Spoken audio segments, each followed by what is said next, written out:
No matter who you are or where do you work, this video is for you. In this video, we are going to talk about how AI is evolving the future of the labor market and how this great rewiring is being done. What are the impact of it in the market is shifting and how you can prepare yourself better for it by looking at the trends that we will be talking about. If we are looking at the AI and future of work, we see that there is large scale exposure. There is an average 40% for percentage exposure of global employment towards AI. And even in advanced economies, it is 60 percentage. 60 percentage of jobs are going to be impacted by AI. The routine tasks and vulnerable groups faced highest risk. High automation tasks are at the risk. A lot of time we see that AI is being made as a scapegoat, and we'll see as to how we can evolve by looking at this growth opportunity by evolving ourselves and what lies ahead for us. If we look at the mechanism of it, there are four fundamental factors. The mechanism. So AI is reshaping the task, not just jobs. White collar and non-routine cognitive roles are now primary targets, reversing historical automation trends. The friction is there. While the organizations are investing a lot of money into AI, be it the model providers or the economy which is being shaped by it, you can understand it by the fact that the most of the US growth is being driven by the top seven organizations which are investing heavily into AI, right? But the friction lies in the point that while AI adoption is being done by these organizations as well as the other corporates, and they are moving their strategy towards AI, the yield is not yet there. While there is the investment, the productivity gain is not visible. So that's the friction point. The risk lies in the innovation gap. While in the global north, the technologies or innovations are being done, the south adopts with a lag. So the youth at the entry level face extinction in the roles which were there for the entry level professionals, while the seniors are reaping wage premiums. The strategy going forward looks towards how the process pros can reap the dividend from it in terms of understanding the processes, then using the gig as well as the vibe coding and AI to understand a technical task also, and learning the human empathy alongside machine efficiency to drive the growth. If we are looking at the trends of this disruption, we were able to see in 1980s how the manufacturing sales decline and the routine manual jobs were going down. In 2026, there is a cognitive wave. We are seeing 5.8 percentage unemployment rate among recent college grads, which is at a 4-year high. Unemployment in cognitive sectors is also very high. What does it tell us? It tells us that AI is now going into those roles or impacting those roles which we thought earlier were unimpactable or which were AI driven roles, right? So AI is even going into, what I mean to say is, it is going into roles like coding, like data science, data engineering. So the roles of those data engineers or IT engineers are also at stake. And that's why it brings us to question at what should we do to future proof ourselves from this. And the answer lies here. The skills earthquake is here. Rise of the hybrid worker is the next big thing. The tech literacy should be there in terms of machine learning, prompt engineering, data fluency, and but the human centric skills are also required, like leadership, communication, empathy, and this is where the high wage premium lies in terms of this intersection. The new vibe coding has enabled even non-technical folks to uh, generate code without the deep syntax knowledge. This democratizes development, but at the same time, it requires high level logic. You should have logical reasoning and aptitude skills and architectural thinking. If you do not understand the systems, no matter what you code, you won't be able to use it. So it's not just a fairy tale story where anybody can just code. You have to have that systems understanding, and that's not going to go anywhere.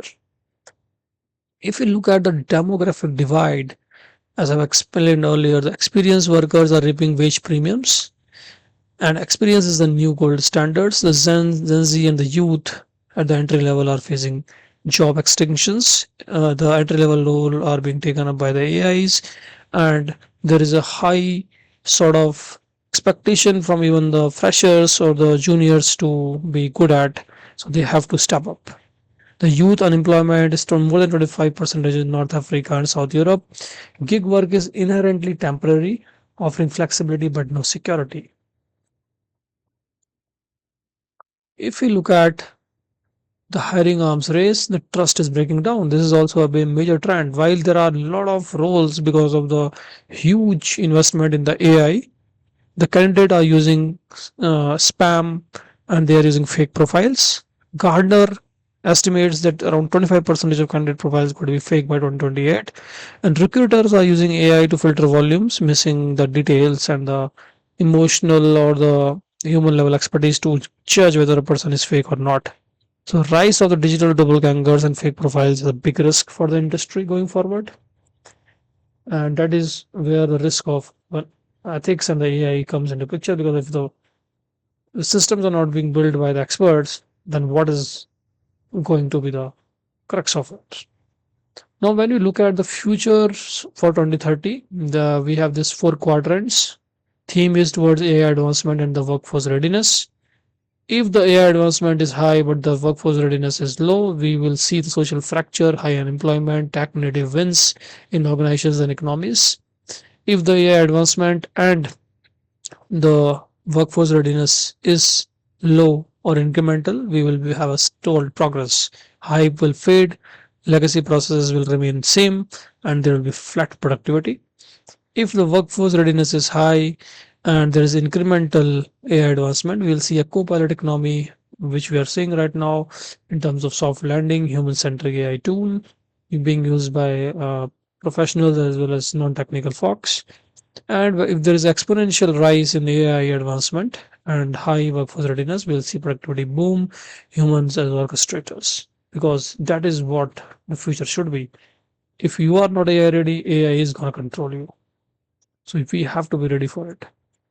If you look at the strategy for you, if you are a technical person, be it in any field, you are a data science engineer, you are a front end developer, you are a back end developer, even if you are a AI applied AI developer, you have to follow this strategy.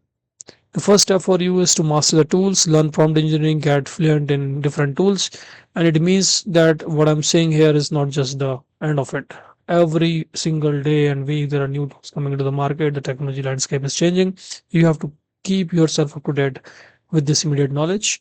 The medium term, you have to go hybrid. You have to learn the sectoral knowledge. You have to learn the field of play knowledge to combine these two. And in long term, you have to then cultivate the human modes, critical thinking, complex problem solving, emotional intelligence. You have to bring all these three together to future proof your career. The goal is not to compete with the machines, but to be the best orchestrator of the machine. That's the theme. So, as I mentioned, the human in the loop is the way forward. Technology is the way, but human adaptability is the surfboard. And that is what is going to happen. It is what we are going to do. AI is not going to replace you, but the person who knows how to use AI in the best way will be. So be that person. So if you want to summarize what we have discussed, there is a disruption.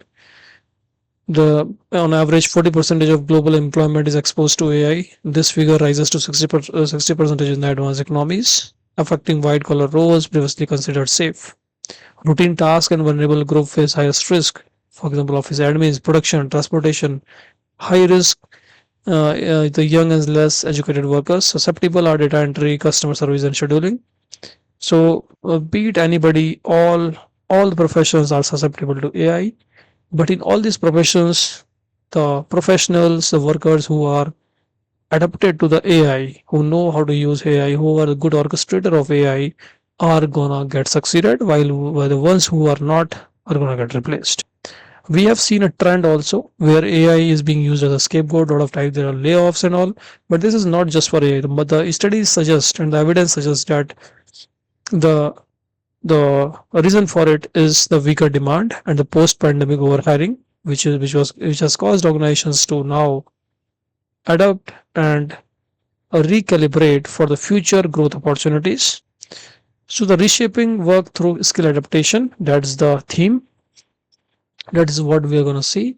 The opportunity lies in terms of learning creativity, critical thinking, social intelligence, system design thinking, architectural knowledge. These are going to be the skills for the future. 15 percentage there will be new skills, command wage premiums. So I would encourage you at the end to not look at AI with fear.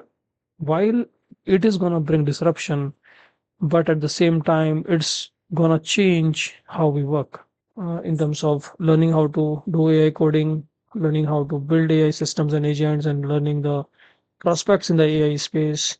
Please encourage by liking, subscribing, and sharing this video. Thank you.